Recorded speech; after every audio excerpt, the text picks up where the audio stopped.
Welcome to all. PL career अकॅडमीमध्ये सर्व विद्यार्थ्यांचे स्वागत आहे. मित्रांनो, आपण या व्हिडिओमध्ये CTET 2022 म्हणजे केंद्रीय शिक्षक पात्रता परीक्षा 2022 याबद्दल माहिती घेणार आहोत. आणि या व्हिडिओच्या शेवटी ज्या आपल्या कुठल्या शंका आहेत किंवा ज्या कुठल्या आपले डाऊट्स आहेत ते सगळे या व्हिडिओच्या शेवटी सॉल्व्ह होतील.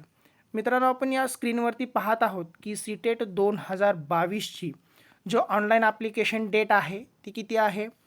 31/10/2022 म्हणजे 31 ऑक्टोबर 2022 ते 24/11/2022. Last date of application submission किती आहे? 24/11/2022 आहे. Last date of submission fee किती आहे? 25/11/2022.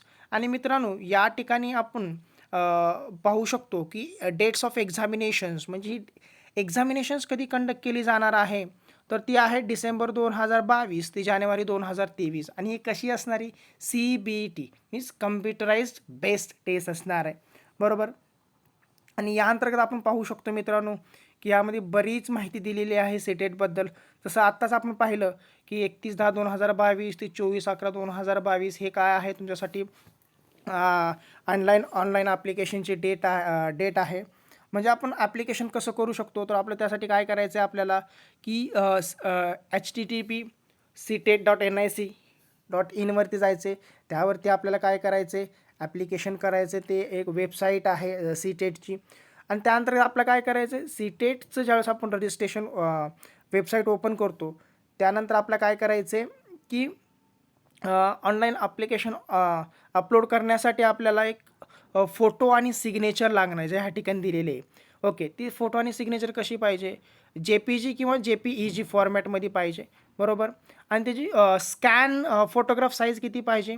10 ते 100 KB. किती पाहिजे? 10 ते 100 KB, बरोबर. आणि दुसरी गोष्ट आपल्याला जी size of scan signature should be किती दिले? 3 ते 30 KB दिलेली आहे. आणि मित्रांनो, या ठिकाणी ह्या जी CTET एक्झाम आहे ह्याचे फीज ऑफ एक्झामिनेशन्स किती आहे? फीज ऑफ एक्झामिनेशन्स आहे तुम्हाला कॅटेगरी दिलेली आहे त्या जनरल आणि OBCसाठी नॉन क्रिमिनल किती आहे? ओन्ली पेपर 1 और 2 म्हणजे तुम्हाला पेपर 1साठी किंवा पेपर 2साठी जो फॉर्म भरायचा आहे, ॲप्लिकेशन करायचं आहे, त्याची फी फक्त किती आहे? 1000 रुपीज, 1000 रुपये फी. पण ज्याला कोणाला वाटतं की पेपर 1 आणि पेपर 2 अशा दोन्ही पेपर त्यांना द्यायचे, त्यांनी काय करायचे? 1200 फी पे करायचे, म्हणजे 1200 रुपये फी टोटली पे करायचे. Apart from that category SC ST आहे, डिफरन्शिएबल पर्सन्स आहेत. ओके, त्यांच्यासाठी काय आहे?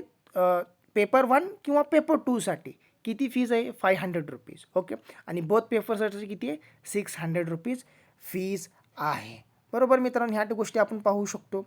मग आपलं काय करायचं या ठिकाणी ज्यावेळेस ऑनलाईन ॲप्लिकेशनला आपण जातो तो आपलं काय करायचं, ह्या सगळ्या गोष्टी पाहायच्या आहेत. तर आपल्याला आपला फोटो, स्कॅन साईन वगैरे ह्या सगळ्या गोष्टी आपल्याला पाहायच्या आहेत, बरोबर. आता बघा, ही जी एक्झाम होणार आहे ती कशी होणार आहे मित्रांनो? Okay, schedule and mode of examination कसं होणार आहे ते? तो डिसेंबर 2022 ते जानेवारी 2023. त्याच्यामध्ये आहे तुम्हाला शिफ्ट 1, शिफ्ट 2 दिलेली आहे. ओके, सकाळी शिफ्ट 9:30 ते आहे 12 वाजेपर्यंत. ही कशी आहे? कम्प्युटर बेस्ड टेस्ट आहे, बरोबर. आणि वेळ किती आहे मित्रांनो या टेस्टसाठी? 2.5 तास. ओके, 2 तास 30 मिनिटे आहे. आणि त्याच्या व्यतिरिक्त परत जी दुसरी शिफ्ट आहे मित्रांनो ती 2:30 वाजता म्हणजे दुपारी 2:30 ते संध्याकाळी 5 वाजेपर्यंत दुसरी शिफ्ट असणार आहे, बरोबर. आणि या व्यतिरिक्त ज्यावेळेस आपण पाहत आहोत त्यावेळेस या ॲप्लिकेशनमध्ये या बुलेटिनमध्ये तुम्हाला बऱ्याच गोष्टी दिलेल्या आहेत. म्हणजे बघा मित्रांनो, महत्त्वाची गोष्ट आहे एलिजिबिलिटी, म्हणजे आपण त्या परीक्षेसाठी पात्र आहोत का, त्यासाठी आपल्याला बघायचे काय काय पात्रता पहिली दिली आहे बघा. National counselling for teacher education म्हणजे या ठिकाणी national counselling for teacher education. Okay, त्यामध्ये नॅशनल काउन्सिल म्हणजे NCTEने जी कुठली इलिजिबिलिटी केलेली आहे, पात्रता इलिजिबिलिटी दिलेली आहे, ती इलिजिबिलिटी आपल्याकडे असलं पाहिजे. म्हणजे काय असलं पाहिजे मित्रांनो? आपल्याकडं BEd असलं पाहिजे. ओके, DEd असलं पाहिजे. ओके, म्हणजे प्रायमरीसाठी आहात तर DEd, ठीक आहे. ओके, आणि तुम्ही जर सिनियर सेकंडरीसाठी वगैरे घेत शिकवतात किंवा प्रायमरीसाठी, तर तुमच्याकडे डी-एड बी-एड असणं कंपल्सरी आहे. मग त्यामध्ये तुम्हाला काय दिलेलं आहे, तर तुम्ही हे सी-टेट जर पास झाला तर तुम्हाला कशासाठी असणार आहे, प्रायमरी आहे, प्री प्रायमरी, अप्पर प्रायमरी आणि सिनियर सेकंडरीसाठी या गोष्टी असणार आहेत. ओके मित्रांनो, तर आपण पुढे जाऊया. पुढे पाहूया या ठिकाणी structure and the content of CTET. आता कसं असणार ह्या ठिकाणी स्ट्रक्चर आणि कंटेंट ऑफ सी-टेटचं, त्यामध्ये तुम्हाला आहे प्रायमरीसाठी दिलेले तुम्हाला पेपर नंबर 1 दिलेला आहे. म्हणजे ज्या कोणी शिक्षकांना, ज्या कोणी विद्यार्थ्यांना प्रायमरीचे टीचर व्हायचे 1st to 4साठी त्यांनी काय काय पेपर 1 द्यायचे. आणि ज्यांना वाटते की म्हणजे 6 to स्टँडर्ड 8ला शिकवायचे त्या विद्यार्थ्यांनी काय करायचं, पेपर 2ची एक्झाम द्यायचे. आणि ही जी एक्झाम असणार आहे कसं असणार आहे मित्रांनो, MCQ असणार आहे. कशी असणार आहे, MCQ असणार आहे. बघा या ठिकाणी दिलेली आहे, म्हणजे मल्टिपल चॉईस क्वेश्चन, म्हणजे ऑब्जेक्टिव्ह क्वेश्चन्स असणार आहेत. पुढे जाऊया मित्रांनो. बघा तुम्हाला ह्या ठिकाणी दिलं paper 1 for classes 1st to 5th primary स्टेजसाठी तुम्हाला काय दिलं आहे, 2.5 hours आहे. त्याच्यामध्ये तुम्हाला काय काय दिलेलं आहे बघा, यामध्ये तुम्हाला दिलेलं आहे चाइल्ड सायकॉलॉजीचा पेपर आहे, ज्याच्यामध्ये 30 प्रश्न 30 मार्क. लँग्वेज कंपल्सरी दिलेली आहे. ओके, 2 लँग्वेज 1 आणि लँग्वेज 2, L1 आणि L2 अशा 2 लँग्वेज आपल्या काय करायच्यात, सिलेक्ट करायच्यात. काय करायचे, 2 लँग्वेज तुम्हाला सिलेक्ट करायच्यात. म्हणजे कुठली कुठली आहे ती, L1 आणि L2 आपण पुढे पाहणार आहोत. दुसरं तुम्हाला मॅथमॅटिक्स 30 प्रश्न आहे, त्याचे 30 मार्क्स भेटतील. आणि एन्व्हायरमेंटल स्टडी आपण ज्याला परिसर अभ्यास म्हणतो, त्याच्यावरती 30 प्रश्न आणि 30 मार्क असतील. म्हणजे मित्रांनो या ठिकाणी आपल्या गोष्ट लक्षात येते की टोटल येते की 150 प्रश्न आहेत आणि त्याला 150 मार्क्स आहेत. चला मित्रांनो पुढे जाऊया. पुढेमध्ये तुम्हाला ह्या ठिकाणी दिलेला आहे बघा, महत्त्वाचा जो टेबल दिलेला आहे तुम्हाला या ठिकाणी दिलेला. म्हणजे बऱ्याच विद्यार्थ्यांना कन्फ्यूज असतं की लँग्वेज 1 आणि लँग्वेज 2 कशी सिलेक्ट करायची, बरोबर आहे ना मित्रांनो. तर या ठिकाणी आपण बघूया की बघा या ठिकाणी दिलेलं आहे, या ठिकाणी the test of items language 1 will focus on the like proficiency related to the medium instruction. म्हणजे तुमचं मीडियम ऑफ इन्स्ट्रक्शन कुठलं आहे त्याच्यामध्ये तुम्ही लँग्वेज 1 सिलेक्ट करायचं आहे. म्हणजे समजा तुमचं जर B.Ed D.Ed हे इंग्लिश मिडियममध्ये झालं असेल तर तुम्ही इंग्लिश लँग्वेज घेऊ शकता, किंवा तुमचं जर हिंदी मीडियममध्ये झालं आहे तर लँग्वेज 1 म्हणून तुम्ही हिंदीही घेऊ शकता. किंवा ज्यांचं B.Ed मराठी मीडियममध्ये झालं आहे त्यांनी काय करायचं, L1 त्यांची मराठी मीडियम तुम्ही घेऊ शकता. Okay, test of item language 2 will be focus on element of language communication and comprehension abilities. आता लँग्वेज 2चा पर्पज काय आहे तुम्हाला, मग तुम्ही काय करू शकता, तुमची त्यामध्ये एलिमेंट चेक करणं. जसे लँग्वेज आहे, तुमची लँग्वेज कशी आहे, कम्युनिकेशन किंवा कॉम्प्रेन्शन. म्हणजे समजा ज्या विद्यार्थ्यांचं मीडियम इंग्लिश आहे बरोबर, पण त्यांना असं वाटतं की मी L2 म्हणून किंवा लँग्वेज 2 म्हणून हिंदी घेऊ शकतो, तर पहिली इंग्लिश घ्या, दुसरी हिंदी घ्या. किंवा ज्या विद्यार्थ्यांचं असं आहे की मी मराठी घेऊ शकतो, ज्यांचं मराठी मीडियम मधून B.Ed झालं आहे, तुम्ही मराठी घ्या. किंवा ज्या विद्यार्थ्यांचं इंग्लिश मिडियममधनं B.Ed झालेलं आहे आणि ते मराठी चांगलं सॉल्व करू शकतात, तर ते मराठीही घेऊ शकतात किंवा मराठी लँग्वेज चूज करू शकतात. तर या 2 गोष्टी आहेत मित्रांनो.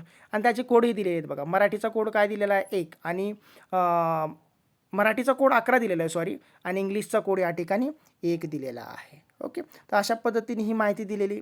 आता मित्रांनो आपण पुढे जाताना बघूया पेपर 2 बद्दल काय माहिती दिली आहे. बघा ह्या ठिकाणी पेपर 2 बद्दल तुम्हाला माहिती दिलेली आहे. Paper 1 for classes, paper 1 for classes कुठलं होतं, 1st to 5th. आणि पेपर 2 कुणासाठी मित्रांनो, फॉर क्लासेस 6 to 8 स्टँडर्डसाठी. त्याच्यामध्ये काय बघा, तर तुम्हाला दिलेलं त्या ठिकाणी चाइल्ड सायकॉलॉजी असेल 30 मार्कसाठी 30 प्रश्न. लँग्वेज 1 कंपल्सरी असेल तुम्हाला 30 प्रश्न 30 मार्कांसाठी.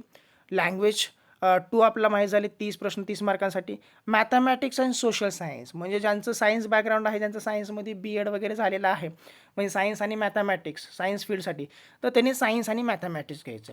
आणि बाकी सगळं ज्यांचं B.Ed हिंदी किंवा मराठी इंग्लिश, ओके, ज्यांचं SSTमध्ये वगैरे झालेलं आहे, तर त्यांनी काय करायचं, सोशल स्टडीचा ऑप्शन चूज करायचं आहे. आता तुम्ही मॅथ्स आणि सायन्स घ्या किंवा सोशल स्टडीज आणि सोशल सायन्स घ्या, तुम्हाला त्याचे प्रश्न किती येणार आहेत, 160 प्रश्न येणार आहेत. बघा मित्रांनो म्हणजे यामध्ये तुमचा जो स्पेशल विषय असणार आहे या ठिकाणी तो तुमचा महत्त्वाचा फॅक्टर ठरणार आहे. म्हणजे तुम्ही सी-टेट पास होणार की नाही, तुमचा जो स्पेशलचा विषय आहे कुठे आहेत त्यासाठी 6 to 8साठी, मग तो विषय महत्त्वाचा ठरणार आहे. मग त्याला किती प्रश्न आहेत, 60 प्रश्न आहेत.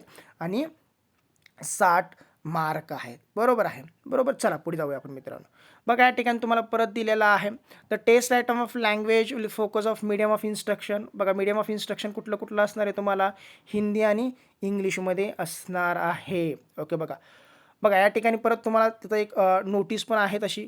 Opt to language which you wish to appear for CTET. म्हणजे तुम्ही कुठल्या 2 लँग्वेजमध्ये सीटेट देणार आहात ती तुम्ही स्वतः चूज करायचे. म्हणजे तुम्ही एक इंग्लिश करा, दुसरी मराठी करा, किंवा एक एक इंग्लिश, दुसरी हिंदी, किंवा पहिली हिंदी, दुसरी मराठी, ॲज पर तुम्हाला कन्व्हिनियंट वाटेल तसे तुम्ही करू शकता. आता मित्रांनो बघा पुढे जर या ठिकाणी आपण आलं तर आपल्या या आणखीन एक गोष्ट या ठिकाणी दिसती की language of the question paper. हे खूप महत्त्वाचं. बऱ्याच विद्यार्थ्यांना यामध्ये क्वेरी असती की बाबा पेपर कुठल्या लँग्वेजमध्ये येणार आहे. तर language of the question paper, तर पेपर कसा असणार आहे? बायलिंग्वल असणार आहे. मेन क्वेश्चन पेपर कसा असणार आहे तुमचा? बायलिंग्वल, म्हणजे हिंदी आणि इंग्लिश असणार आहे. म्हणजे तुमचा जो मेन क्वेश्चन पेपर असणार तो कशामध्ये असणार आहे? हिंदी आणि इंग्लिशमध्ये असणार आहे. बाकी तुम्ही जे L2 वगैरे लँग्वेज चूज केलात ते कसं असणार आहे? ते तुमच्या भाषेमध्ये असणार, म्हणजे तुमच्या चूज केलेल्या लँग्वेजमध्ये. जसं मराठी चूज केलात तर मराठीमध्ये प्रश्न असतील, हिंदी चूज केला तर हिंदी, आणि इंग्लिश तर कंपल्सरीच आहे.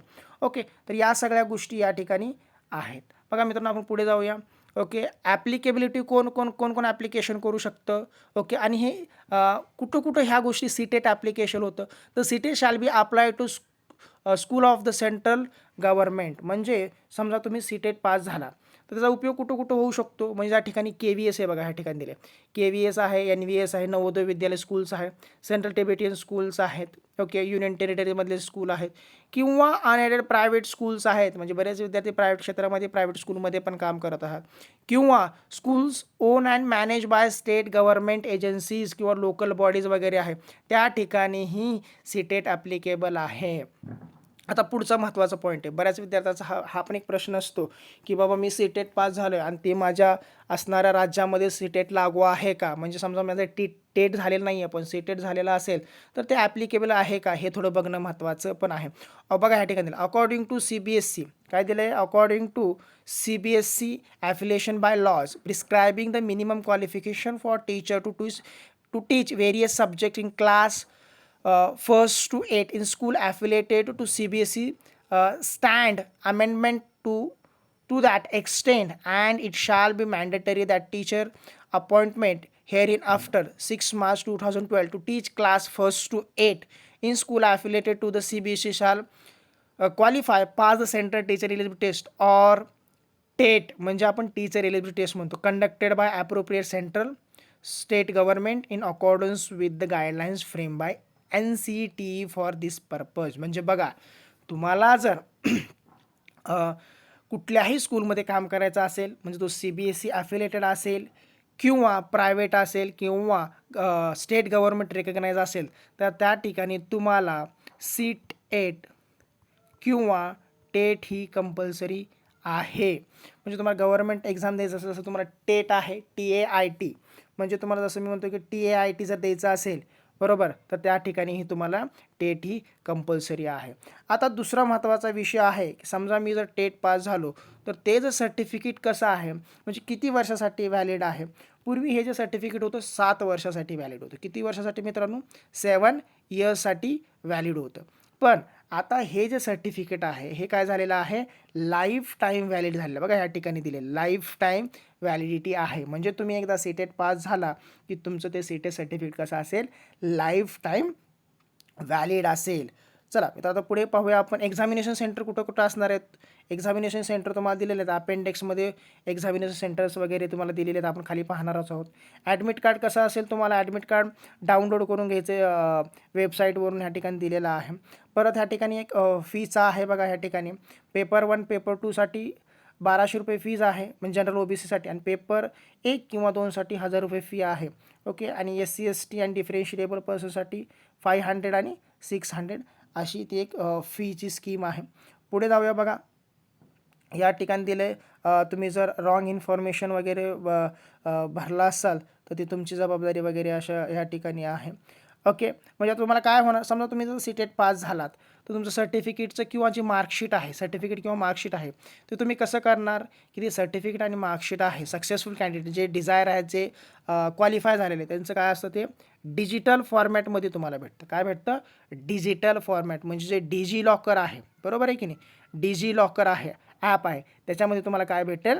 हे सगळं तुम्हाला भेटेल. मग तुमचं मार्किंग स्कीम किंवा मार्कशीट आणि तुमचं क्वालिफाईंग सर्टिफिकेट तुम्हाला त्यामध्ये भेटून जाईल. बरोबर मित्रांनो, या सगळ्या गोष्टी आहेत. ज्यावेळेस आपण सीटेटचा फॉर्म भरतो तर त्या सगळ्या गोष्टी लक्षात ठेवल्या पाहिजे. आणि पुढे बघा, पेपर 1साठी तुम्हाला दिलेलं आहे. पेपर 1साठी सिलेबस काय दिलेलं आहे बघा ह्या ठिकाणी तुम्हाला. प्रायमरी म्हणजे फर्स्ट स्टँडर्ड टू फिफ्थ स्टँडर्डचे प्रायमरी स्टेजसाठी बघा तुम्हाला काय दिले.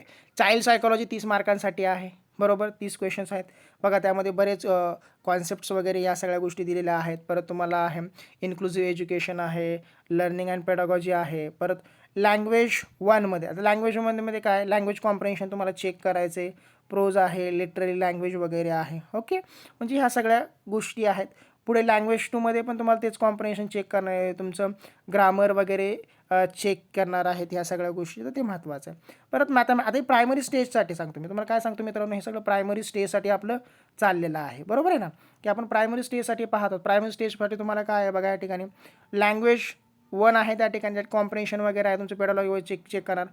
लँग्वेज 2मध्ये पण तुमचं कॉम्प्रिहेन्शन वगैरे चेक केलं जातं. आणि पुढे तुमचं मॅथमॅटिक्स आहे. मग मॅथमॅटिक्स तुमच्यासाठी आहे की जॉमेट्री आहे, शेप आहे, division, multiplication, data handling, patterning वगैरे ह्या ठिकाणी पॅटर्न आहे, multiplication, division, number, solid system वगैरे ह्या सगळ्या गोष्टी आहेत.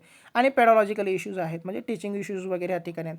परत तुम्हाला पुढचं आहे environmental studies. Okay, environmental studies वगैरे ह्या ठिकाणी दिले. तर एन्व्हायरमेंटल स्टडीजमध्ये तुम्ही काय काय पाहणार, म्हणजे काय तुम्हाला कंटेंट दिलेलं आहे, जनरल कंटेंट, जसं फूड आहे, शेल्टर आहे, वॉटर आहे, याबद्दल तुम्हाला सगळ्या गोष्टी थोडा अभ्यास करून घ्यायचे. आता बघा मित्रांनो, महत्त्वाचं आहे की पेपर 2साठी काय केलं पाहिजे. बऱ्याच विद्यार्थ्यांचा ह्याच्याविषयी प्रश्न असतो. पेपर 2साठी सिलेबस दिलेला आहे, जसं एलिमेंटरी स्टेज, ओके, 6 to 8 स्टँडर्डसाठी चाइल्ड सायकॉलॉजी एक सब्जेक्ट आहे बघा, ज्यामध्ये child development, elementary school child आहे त्याच्यामध्ये, बरोबर. पुढचं आहे concept of inclusive education, understanding children with special needs. Okay, म्हणजे स्पेशल नीड चिल्ड्रनसाठी काय काय कुठले प्रॉब्लेम्स आहेत, लर्निंग पेडागॉजी. आता बघा ह्या ठिकाणी दिले तुम्हाला लँग्वेज 1. लँग्वेज 1साठी काय दिलं बघा, language 1. Okay, reading unseen passage दिले तुम्हाला. काय येणार त्यामध्ये, पॅसेज येणार, प्रोज आहे, ड्रामा आहे, बरोबर, लिटररी वर्ड्स वगैरे आहे त्यामध्ये. मग तुमचं त्याच्यामध्ये तुम्हाला कंटेंट येईल, textbook, multimedia, multi language resources आहेत, क्लासरूम डिफिकल्टीज वगैरे, ग्रामर आहे त्याच्यामध्ये तुम्हाला काय येईल, ग्रामर वगैरे आहे. ओके, आणि पुढे आपण जाणार लँग्वेज 2. आता मित्रांनो, लँग्वेज 2 जर ह्याबद्दल बघितलं तर सेम पेपर असणार आहे. तुम्ही जो लँग्वेज 2 जो चूज केला, म्हणजे समजा एखाद्या विद्यार्थ्यांनी इंग्लिश केलेला आहे आणि दुसरा लँग्वेज 2 म्हणून जर मराठी असेल, तर तुम्हाला काय करायचं आहे मित्रांनो त्या ठिकाणी, की त्याचा पेपर द्यायचा आहे. म्हणजे मराठीचा पेपर दिला तर मराठीमध्ये काय येतील, मराठीचे पॅसेज येतील, प्रोज, कविता वगैरे त्या गोष्टी येत जातील. ओके, तर खाली आपण जाऊया. आता जो तुमचा तुम्हाला सीटेटचा जो पेपर 2मध्ये आहे, त्यामध्ये तुम्हाला 2 ऑप्शन्स आहेत. जो स्पेशलचा पेपर असेल ज्याच्यामध्ये तुम्हाला एक आहे मॅथ्स आणि दुसरा आहे सोशल स्टडीज, म्हणजे आपण SST म्हणतो, बरोबर. तर तेही विषय या ठिकाणी आहेत.